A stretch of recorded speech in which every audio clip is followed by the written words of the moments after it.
Hola a todos. Bueno, la idea de hoy es algo que ya hemos discutido antes, ya es algo de lo que hemos hablado antes. Lastimosamente está en otro video, está en una conferencia que dicté en la universidad y es más o menos unos 40 minutos, pero en vez de buscar que encontremos el video, lo encontremos en YouTube y demás, prefiero de una vez volver a dar la misma idea. Porque algunas personas no entienden que nuestras opciones económicas no son muchas. Lo que son muchas son nuestras opciones sociales. Entonces, vayamos a eso.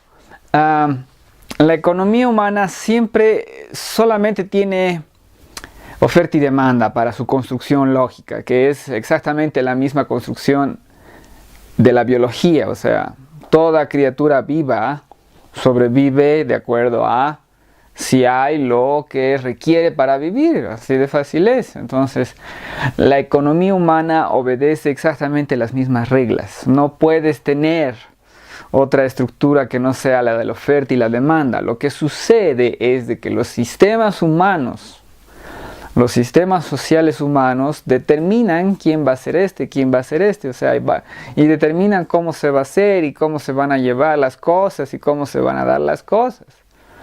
Pero ninguno puede romper la estructura de la oferta y la demanda. Lo único que decides es si la mayor cantidad de bienes van a ir a un rey, un rey religioso, un comité ejecutivo, o va a ir a a un presidente, o va a ir a un dictador, o de qué dictador, de qué tribu va a ser el dictador. Eso es lo único que se puede decidir dentro de lo que es la estructura social de la economía humana, pero no es si va a ser una cuestión de oferta y demanda. Eso es un hecho dado, contra el cual no se puede luchar, o sea, no puedes cambiar. Es parte de la esencia, no es algo que puedas tú redefinir y modificar. Es algo que está ahí y así es. En cambio, que se entienda de que la parte social, la parte de quién tiene más riqueza, menos riqueza, cómo la repartimos y todo lo demás, eso sí es, como se dice, está disponible para que haya el juego de qué hacer, el juego de qué ver, ese tipo de cosas. Entonces, para comprender mejor esta idea, lo que yo hago es utilizar el ejemplo de preguntar qué es una pirámide. Y ustedes pueden responder, ¿no? Mentalmente, ¿qué es una pirámide? Entonces, algunos dicen una tumba. Pucha, pero si eso fuese una tumba, entonces imagina el cementerio. Y que después, ¿qué más se puede decir sobre una pirámide? ¿Qué es una... es la tumba de un rey, pero tenemos infinidad de reyes sepultados debajo de una misma catedral. En cambio, si tú quisieras poner una pirámide en esa catedral, no entra. Es más grande que la catedral, la bendita pirámide. Entonces, ¿qué es? Si no es la tumba, si no es una tumba, si no es la tumba de un rey, entonces dicen... es la tumba del rey de Egipto, pero eso es falso. ¿Por qué? Porque a los reyes egipcios, durante lo que es todo el bendito periodo medio, el periodo medio de la historia egipcia, del egipcio antiguo, de los egipcios antiguos, los enterraban en unas fabulosas galerías. Ahí es donde encontramos el famoso tesoro de Tutankamón. Lo encontramos ahí, lo encontramos dentro de unas galerías, dentro de lo que es el Valle de los Reyes, que se podría decir, es un cementerio real. Y no hay ni una sola pirámide ahí. Entonces tenemos que decir que una pirámide es, ¿no? Una tumba de un rey egipcio, de la primera dinastía. Entonces, mejor dicho, del periodo antiguo, del periodo egipcio antiguo, y a partir de la tercera dinastía, si no me equivoco. ¿No? No se da antes. Pero eso tampoco es suficiente. ¿Por qué? Porque vamos a tener las 3 grandes pirámides de Giza y vamos a tener otras grandes pirámides, y todas las demás pirámides son más pequeñas.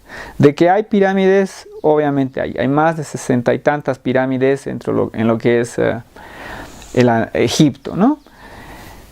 Pero el punto es de que no puede ser simple y llanamente el capricho de un rey egipcio el de hacer eso. Tiene que tener la capacidad de hacer eso. Entonces, ¿qué tipo de rey es? Es un rey muy, muy rico. Y es un rey que no tiene otros conflictos. Egipto tenía un problema entre el sur y el norte. Gana el sur, se apodera de todo Egipto y se genera lo que es todos los reyes posteriores de la, no sé, primera, tercera dinastía. O sea, es muy, muy rápido. La historia de Egipto es la unión del Bajo y del Alto Egipto. Ese rey, cuando termine ese conflicto, ya no tiene otros conflictos. No hay quien te amenace por el este, no hay quien te amenace por el norte, no hay quien te amenace por el oeste. Y es por eso que tenemos las 3 grandes pirámides de Giza y tenemos la segunda pirámide, que es la más grande, o lo era en su tiempo, que es la pirámide de Keops, que era la más grande pirámide de su tiempo. Y va a ser más grande que las posteriores. Lo que pasa es que se ha deteriorado hoy en día. Bueno, entonces, ¿qué es una pirámide? Es la manifestación de un rey total, que no tiene conflictos, que nada en riqueza y de que es dentro de la estructura de su estado, lo es todo en esta vida, o sea, literalmente en nuestro mundo, pero también lo es después de la muerte, porque si no, no valdría la pena hacerle algo que tiene tanto significado después de la muerte, porque literalmente es una tumba grandiosa. Entonces tiene que haber dentro de la psicología de todo el bendito pueblo algo que permita que diga que vale la pena que hagamos eso. Porque si no, no lo harían. O sea, todas las fuerzas del Estado no lo harían. No movilizarían sus energías para hacer eso. No vale la pena. Prefieres cavar un hueco y que se muera y que se lo entierre ahí. O sea, con todo el respeto que merece su majestad. Literalmente es lo que han hecho en Europa, en todas partes. O sea, los emperadores romanos, tal vez el único que tendría un templito, digamos, dedicado a él. Pero fuera de eso, nadie ha hecho semejante cosa. Entonces, ¿qué es lo que quiero decir con esto? Lo que quiero decir con esto es de que toda sociedad humana, cuando le sobra dinero, no importa si se lo das a uno o a muchos, lo que hacen es una pirámide. Esa es la estructura de la humanidad. O sea, la estructura de la humanidad, la estructura económica es literalmente desperdiciar el dinero. Porque si nosotros no nos relacionamos con ¿cómo se dice?, con el punto de vista egipcio, tú ves eso y dices, Dios, qué desperdicio de plata. Por más que una maravilla. O sea, yo lo veo como turista, ¿no? Qué maravilla, qué cosa más increíble. Pero no es algo que yo haría, digamos. No es algo que movilizaría a la sociedad. Tenemos que construirme una pirámide o algo, alguien, ¿no? Entonces, a la vez que la capacidad humana tiene esa capacidad de perder dinero en lo que sea, también quiere decir que es sumamente flexible. Podemos modificar nuestra conducta de consumo en maneras sumamente variadas.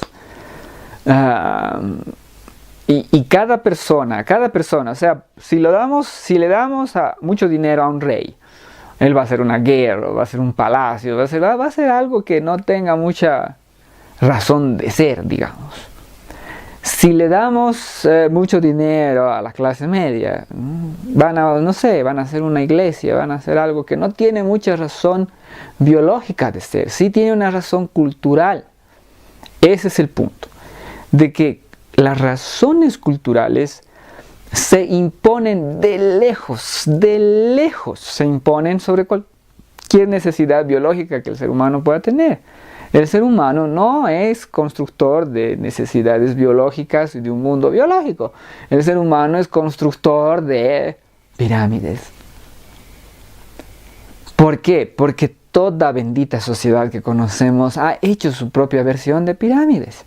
Los egipcios obviamente en sus tiempos de riqueza hicieron sus pirámides.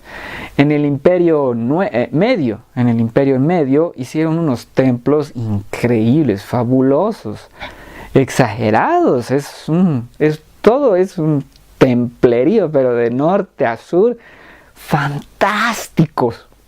Tienen que buscarlos en internet, las reconstrucciones que hay, porque son fabulosos.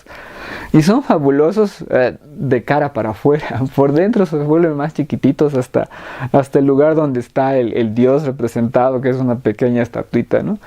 Pero de esa misma manera tenemos en Europa las catedrales, las benditas catedrales. En el Imperio Romano tenemos los grandes coliseos, tenemos también los templos.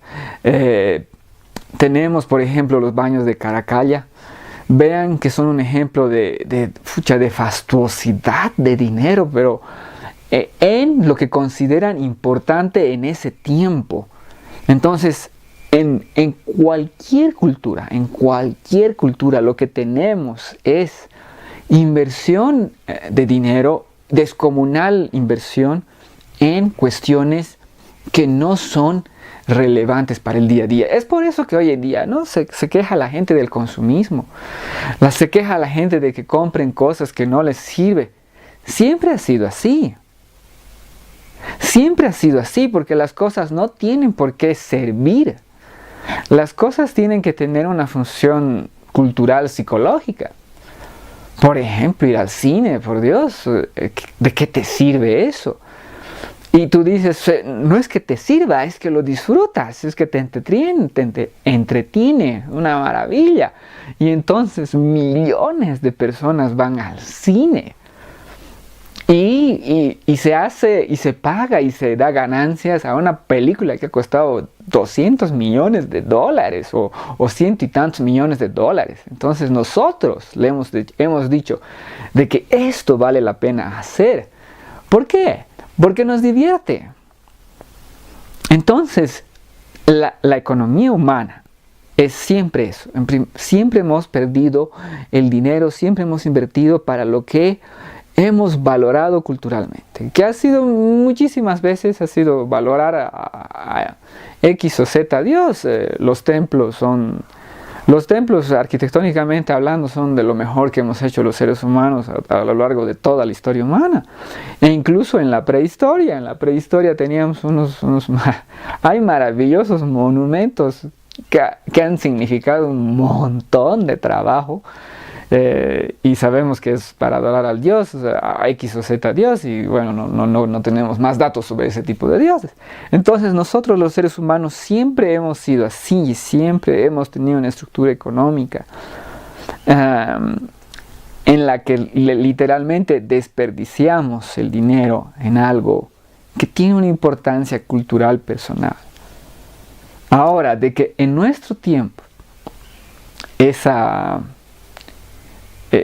importancia cultural y demás llegue a ser banal, sí, por supuesto que sí, pero ese es un problema cultural, no es un problema económico, es un problema cultural, es un vacío cultural, es una falta de ritual, es la ausencia de una pirámide. La ausencia de una pirámide como objetivo consensuado social. Entonces no tiene que ver con la economía más bien esos vacíos, esos vacíos sociales, esos vacíos convencionales, esos vacíos que unen culturalmente a la gente, los va a intentar reemplazar de la mejor manera que puede. Y de ahí tú tienes las manifestaciones de los, no sé, conciertos, así, y un kilo de cosas que son aparentemente vacías, pero que sirven un ritual. Lo que tienes, bueno, entonces hay muchísimos vacíos ahí, muchísimos problemas ahí, pero sigue habiendo, por si acaso, sigue habiendo, y ese es un tema para que nos puede motivar optimismo. Sigue habiendo una gran, total flexibilidad de lo que es el quehacer económico humano. Y a mí me parece que esa es la gran y la buena noticia, digamos, ¿no? De que podemos adaptarnos, o mejor dicho, tenemos la posibilidad de adaptarnos. No es que podemos, o sea, tenemos la posibilidad. Y si entendemos bien lo que está pasando, que es la crisis del límite, y la crisis del límite no tiene piedad, no tiene frenos. La crisis del límite es de que la economía va de este punto a este punto. Tú decides si quieres que vaya así, tranquilo, ligero. Incluso puedes decidir que vaya así, que es lo mejor. Podríamos decidir. O sea, administrando lo mejor que podemos nuestra caída. O tú decides si quieres que vaya así. Así, que es como está yendo ahora. Que es muchísimo más fuerte, o sea, que es muchísimo más doloroso, que es muchísimo más difícil de adaptarse. Pero por detrás, la estructura económica humana tiene la posibilidad de adaptación porque es una estructura sumamente flexible. No es una estructura en la que nosotros dependemos de ella para vivir. No. Nosotros hacemos absurdos. Unos absurdos en una proporción descomunal. Fácil, podemos decir que 80% del dinero económico, de toda la riqueza humana, siempre es desperdicio. Entonces podemos aprender a administrar mejor la poca economía que vayamos a tener. Ok, por hoy muchísimas gracias.